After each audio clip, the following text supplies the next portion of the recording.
Unang-una po ma'am, hindi na kami nagugulat, no, na pilit na ininidikit yung flood control corruption kay dating Pangulong Rodrigo Duterte at kay Senator Bongo. Kasi sinasabi ko nga noon pa na unang-una, yung nangyayari ngayon, hindi na po ito usapin ng 2025 budget. Dahil ang 2025 budget ay ninakaw lang. Wala na yun. Good morning, President. Vice President.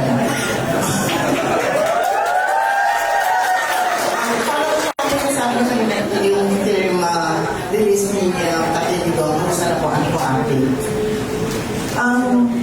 Nag-file po ng interim release yung defense team ni dating Pangulong Rodrigo Duterte. Nakahanap po sila ng isang bansa na tatanggap, third country na tatanggap kay Pangulong Duterte. Lahat po ng kinakailangan para suportahan yung kanilang petition for interim release ay sinabit na po nila at nag-deny po yung interim release. Ngayon, ang hakbang naman ng defense team ay nag-file po sila ng appeal. Tapos, nagsubmit na po sila ng bago pang mga supporting documents na nagsasabi na wala po kay dating Pangulong Rodrigo Duterte yung mga risk factors sa pagbibigay ng interim release. Ang risk factors po, unang-una, flight risk, ibig sabihin magtatago. Pangalawa po ay magte-threaten o mag-intimidate ng mga witnesses. Hindi po galing ni dating Pangulong Rodrigo Duterte yun. Nakita na po natin na merong mga investigasyon noon dito sa aming bayan. Nag-investiga si Commission on Human Rights, si Lila Lima, nag-investiga ang Senate, yung pinatawag nila si Trillanes at ang kanyang mga testigo. Wala pong nanakot, walang nangyaring masama sa kanila. So, makikita po natin na hindi ganyan yung behavior ni dating Pangulong Duterte. In fact, sinasabi na lagi, pabayaan ng mga tao na magtanong, pabayaan na magbukas ng investigasyon. At ngayon, nag-cooperate siya sa International Criminal Court. At yung pangatlo po na risk factor ay yung posibleng pagpapatuloy ng paggawa ng krimen. So, wala po sa kanya lahat yun. So, yun po yung inuulit ng defense team sa kanilang appeal at naglagay po sila ng iba pang mga supporting documents. Good morning, VP Liway, Panigiri of DWIC.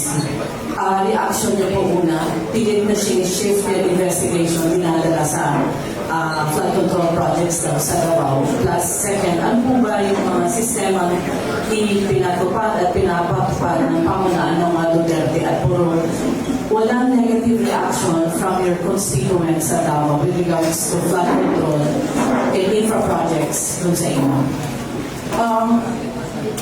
Unang-una po ma'am, hindi na kami nagugulat, no, na pilit na ininidikit yung flood control corruption kay dating Pangulong Rodrigo Duterte at kay Senator Bongo.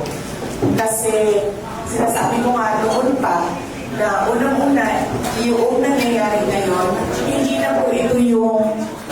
na po ito usapin ng 2025 budget.